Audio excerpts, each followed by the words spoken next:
Hello. Hola, ¿estás bien? How are you, man? I'm fine, and you? Well, in the first place, zero gravity is it's Rhapsody, but it's not Rhapsody at the same time. It's rebirth and evolution. Yeah, it's true. How can you do that? Well, actually, it's exactly what me and Luca wanted. We want to create a new band that was composing and play something new and fresh, more modern, more heavy, more progressive. Uh, so, of course, you have orchestrations, you have choirs, you have a lot of elements in common with Mm-hmm. the old style of Rhapsody, but combined with new elements. That's why we said rebirth and evolution, no? Mm-hmm. Um, and of course, also the lyrics, because we are not talking about fantasy or medieval stuff. Exactly. And I Yes. think actually it's good because after more than 15 years, when the saga ended, I mean, Uh-huh. I don't think it's necessary to start a new saga again for Uh-huh. another in 20 years. And then, for example, we have Christopher Lee. Christopher Lee is not with us anymore. So Mm-hmm. I think it was very good. And the old style of Rhapsody was great. And that's why we celebrate 20 years of history of the band. And we did a farewell tour that actually was really a farewell tour of the old style of the band. Uh-huh. That's why we start with Zero Gravity, that were supposed to be the new name of the band, Zero Gravity, Uh-huh. but in the end, it was just the title of the record because manager, promoters, record label, they force us in a way to use the name Mm-hmm. Rhapsody. We wanted to name the band Zero Gravity, simple. Of course. And Yeah, yeah. and we are very happy about the result because the production is very good, the sound is great, and the songs are various, amazing, and I don't think it's a boring record. So it's No, good. no, not at all. And I think it's a very, very hard thing to get when we're talking about a band with so long career. How can you uh, surprise people after so many times? It depends about what kind of person you are, musicians. Some bands or musicians, they want just to do always the same stuff, playing Hmm. always the same songs. Doesn't mean that they are bad. I mean, look, Maiden, for example, I love them. Hmm. Almost the same style of songs since forever. And well, actually, it depends about the musician and the person. Me and Luca, especially, we are kind of we like to experiment. We like to try to write, compose something new Hmm. to for the fans and for us also because I mean after many years could be boring to do the same style of song, the same timing, speed. Uh, so we try, of course, with our style, because of course we have our style.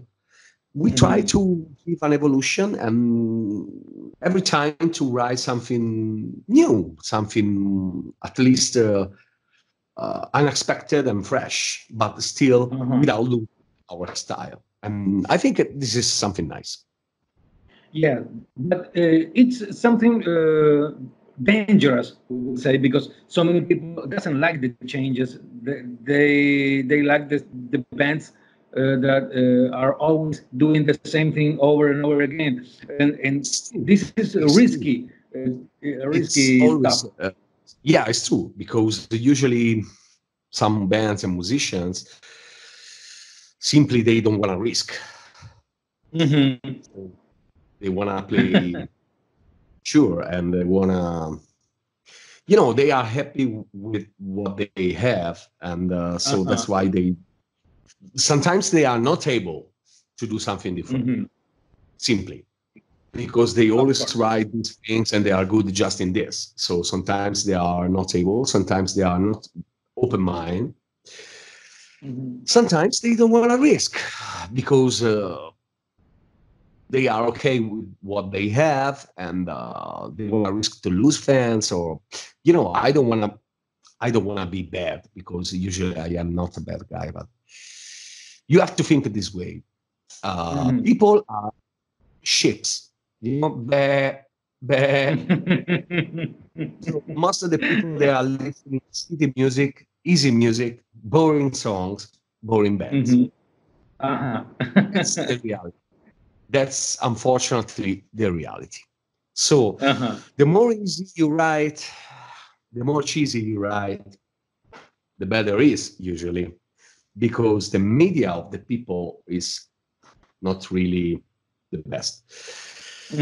But as musician, you have always to find a compromise, in my opinion, because come on, try to write the more easy stuff possible just to please as many persons you can.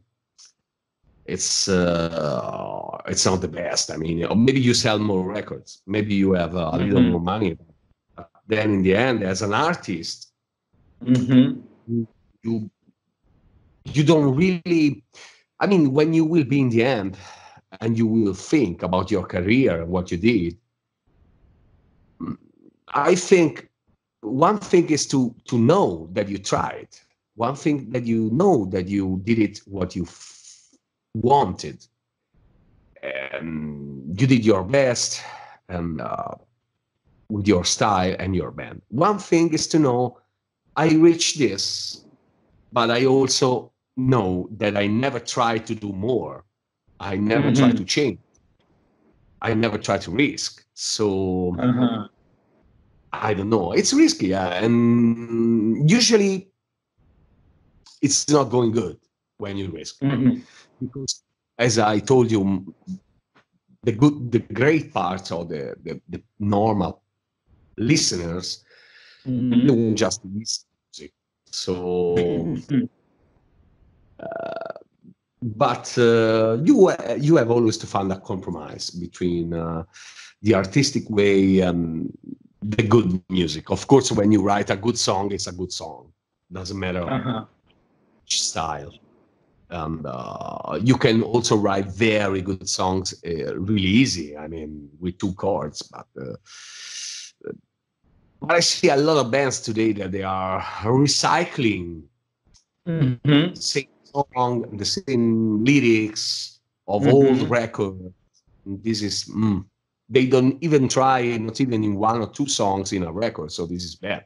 I mean, I don't say that you have to write a completely different style of music, but if you have 10 songs, 12 songs, well, you can at least try in 1 or 2 songs, at least. But if the band or the composer or the musician doesn't feel this, I'm fine with them. I mean, maybe they love this and they will love forever, and they will never try to change anything, not even in 1 song, even if they compose 300 songs. It's weird for me. It's strange for me, because sometimes, come on, in life, in your life, sometimes you have the need to do something different, or to try. Well, at least it's me that I'm thinking this way. That I don't know. Let's see. I think not all musicians think the same way, because it seems to be a great temptation for the most of them to do something simple that can be understood by everyone. Yes, something simple is important, but I don't know, like Scorpions, for example, Winds of Change is really simple, and it's really famous. So, but it's a good song. It's a very nice chorus, very nice melody. You can feel that they wrote it with feeling. So I'm talking about sometimes when you hear bands that are just repeating the same formula. So the same time of the drum, same kind of melody, very similar to an old one that was similar to another old one that was similar to another old one. So I know. And with the words, you know, when you have the words, so you have 20 words like inside a box, and then you do like this, and then okay, this is the new lyric with the same words always, you know, using the same words. This is sometimes I see some bands are doing this, and it's not really the best because doesn't mean that you don't do effort to write songs or for your music, but the minimum, you know, you can at least try, no, to add some elements or new words in the lyrics or new elements in the music. So, but of course, it depends about the bands. So and the musicians. Of course. Going back to Zero Gravity, those choirs are incredible. Your voice is incredible. Each and every musician is incredible in the role. I guess maybe this is the highest level you ever reach. There are so many differences. To start with the lyrics, lyrics got nothing to do with the old Rhapsody. There are no dragons, there are no dwarfs. We're talking about, I don't know, sacred geometry. Yeah. Where did this idea come up? Yeah, I mean, Luca is the main composer, and we talk a lot about the songs, melodies, and the words. And we like to talk about some modern stuff, scientific things, poetry, or Leonardo da Vinci, for example. There is the song Arcanum is talking about Leonardo and secrets that he discovered, this genius. And another song, Amarte Immortale, the second Italian song, is it's about Giacomo Leopardi. It's one of the biggest Italian poetry, you know? And then we talk about, for example, in the song Fast Radio Burst, we talk about this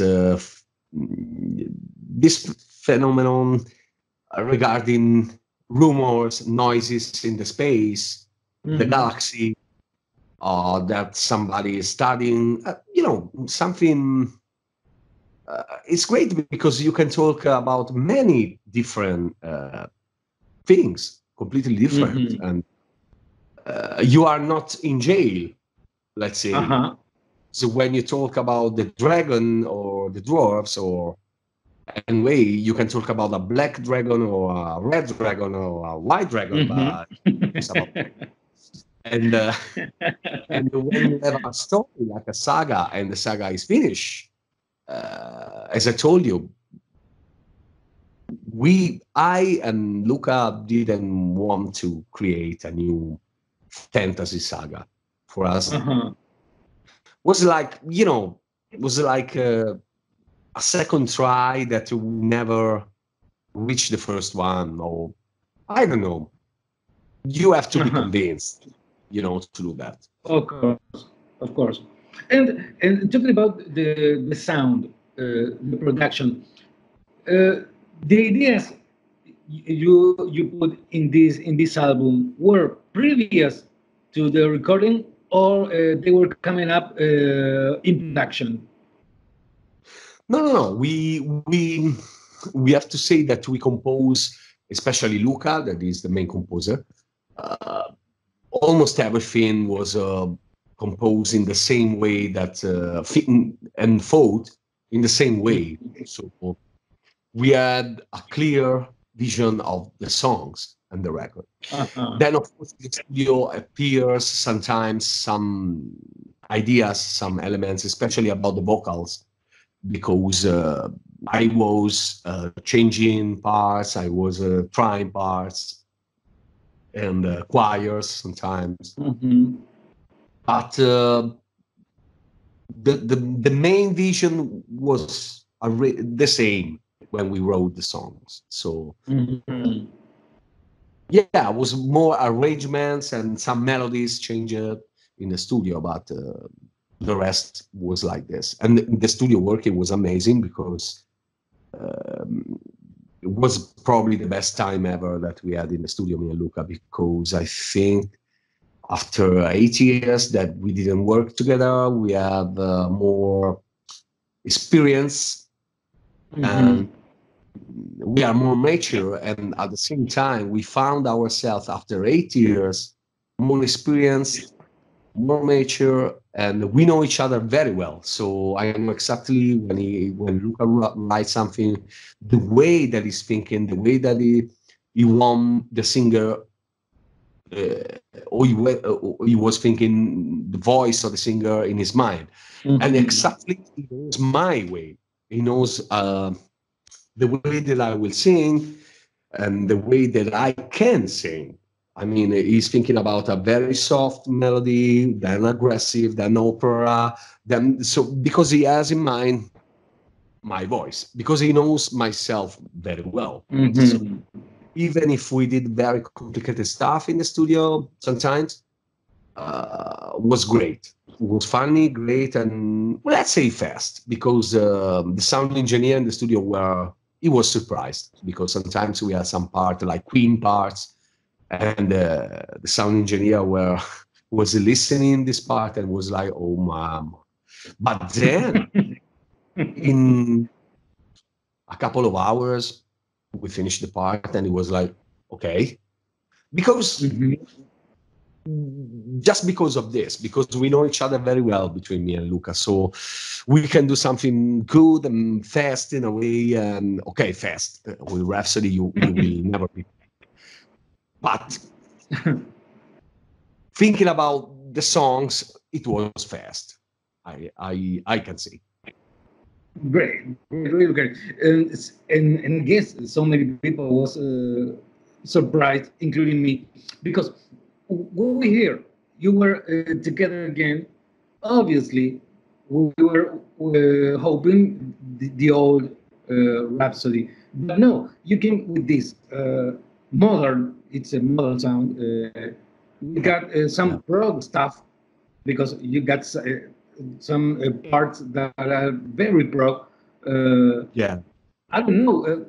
We got, of course, we got the solos, we got your voice, but it's not the same way. They don't work in the same, exactly the same way, just like before. It's a new style, uh, refounding the old one. It's something incredible. I guess so many journalists were surprised and were so happy with this work. I guess you were happy too. It was exactly what we wanted, and I know that was not easy. I know that was risky.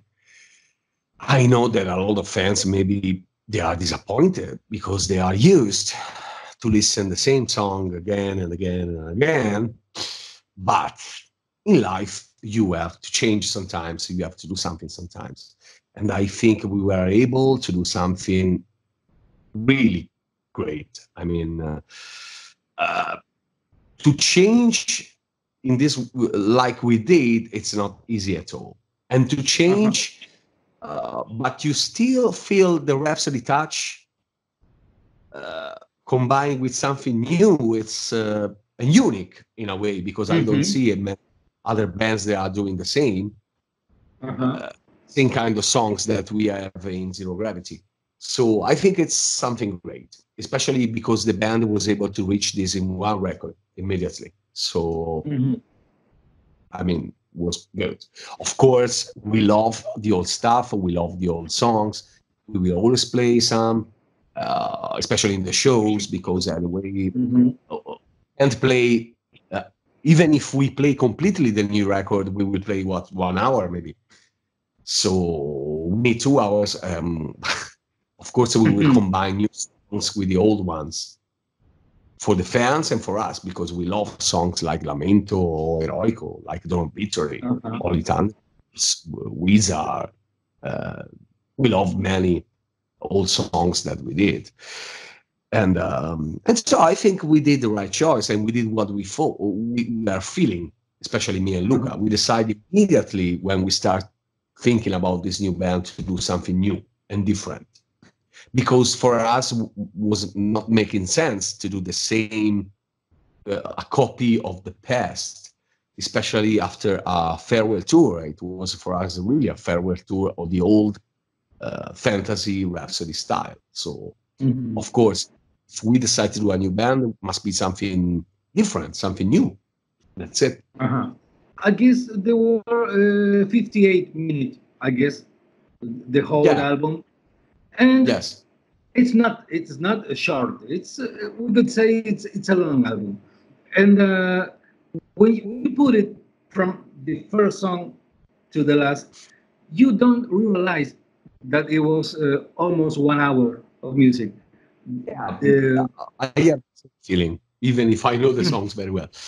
It's going fast, it's going good, and it's not boring, I think, because every song is different. So you arrive in the end, and you are, oh, nice.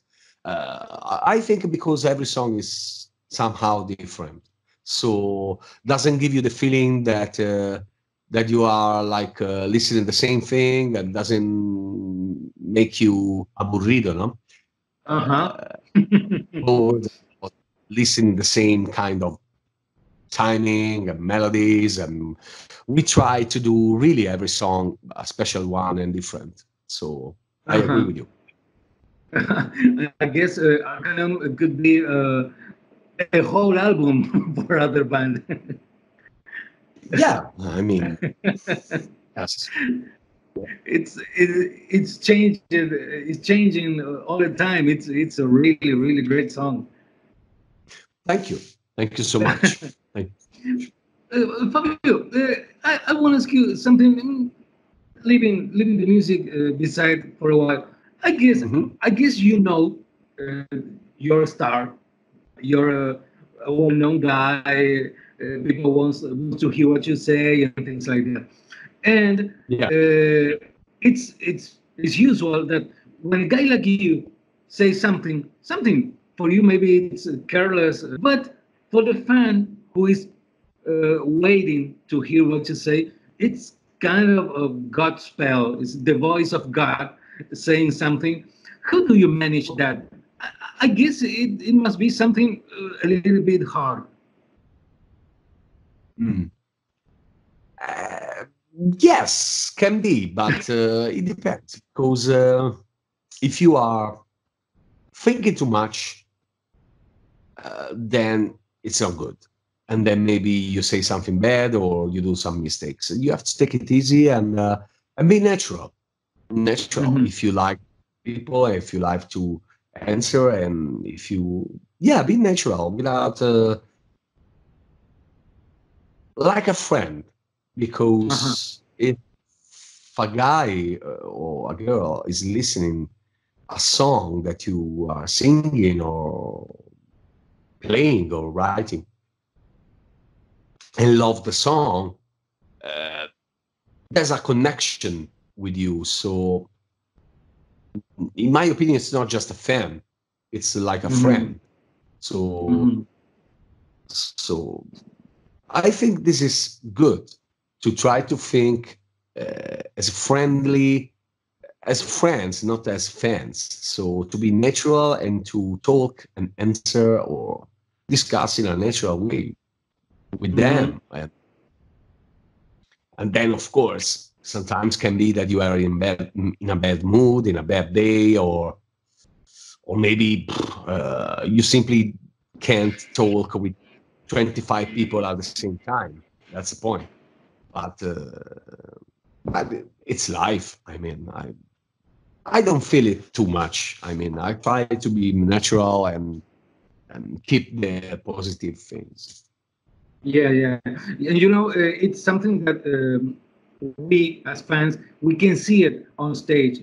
We saw you on the farewell tour, and the reaction of the fans in the show is something that it's not the same with all the bands. You got some kind of attitude standing there that there are no distance between you and the fans and the people.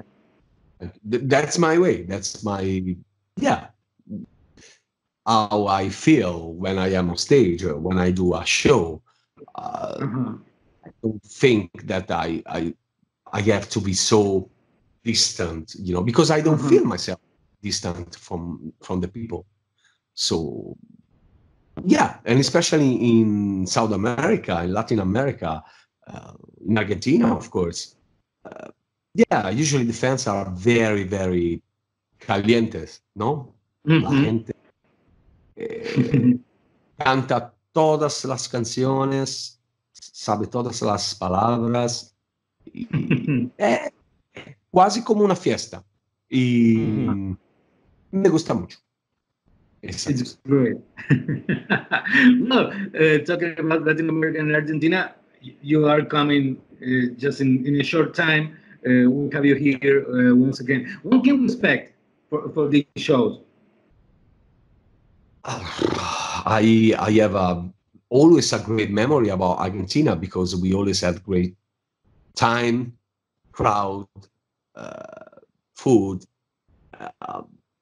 and the country is great. I mean, I love Argentina, and as you know, it's full of Italians also. I think I have some housing there, probably, and close to Buenos Aires, I think.